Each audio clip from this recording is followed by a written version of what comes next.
ಎಲ್ಲರಿಗೂ ಗೀತಾ ಜಯಂತಿಯ ಶುಭಾಶಯಗಳು. ಈ ದಿನ ಶ್ರೀಕೃಷ್ಣ ಅರ್ಜುನನಿಗೆ ಜ್ಞಾನವನ್ನು ಬೋಧಿಸಿದಂತಹ ದಿನ. ಕೃಷ್ಣ ಹೇಳ್ತಾರೆ, ಪಾರ್ಥ, ನೀನು ಕರ್ಮ ಮಾಡು, ಕರ್ಮದಿಂದ ಓಡಿ ಹೋಗೋಕ್ಕೂ ಆಗಲ್ಲ, ತಪ್ಪಿಸ್ಕೊಳ್ಳೋಕ್ಕೂ ಆಗಲ್ಲ.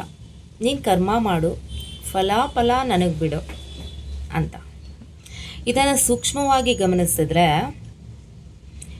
ನೋಡಿ, ಆತ್ಮವಾಗಿರುವ ನಾವು ಅನೇಕ ಜನ್ಮಗಳನ್ನು ಪಡೆದು ಮಾನವ ಶರೀರದಲ್ಲಿ ಈ ಭೂಮಿ ಮೇಲೆ ಸುತ್ತುತ್ತಾ ಇದ್ದೀವಿ. ಸಾಕಪ್ಪ, ನಾನು ಇದರಿಂದ ಈ ಜನನ ಮರಣ ಚಕ್ರದಿಂದ ಬಿಡುಗಡೆ ಪಡ್ಕೊಂಡು ಹೊರಟೋಗ್ಬೇಕು ಅಂದರೂ ಕೂಡ ಆಗಲ್ಲ. ಅದನ್ನೇ ಶ್ರೀಕೃಷ್ಣ ಹೇಳಿರೋದು, ತಪ್ಪಿಸ್ಕೊಳ್ಳೋಕ್ಕೂ ಆಗಲ್ಲ, ಓಡೋಗೋಕ್ಕೂ ಆಗಲ್ಲ, ಕರ್ಮ ಮಾಡು ಅಂತ ಹೇಳಿದ್ದಾರೆ. ಅಂದರೆ ಒಂದು ದಾರಿ ಇದೆ, ಅದಕ್ಕೆ ಸಾಧನೆ ಮಾಡಬೇಕು.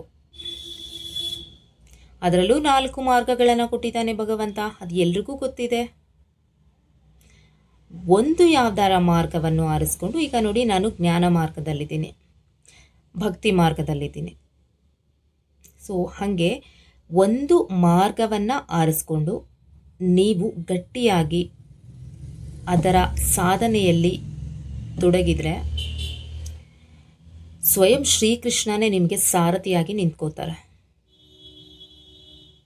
ಇದೇ ಅದರ ಒಳ ಅರ್ಥ. Thank you.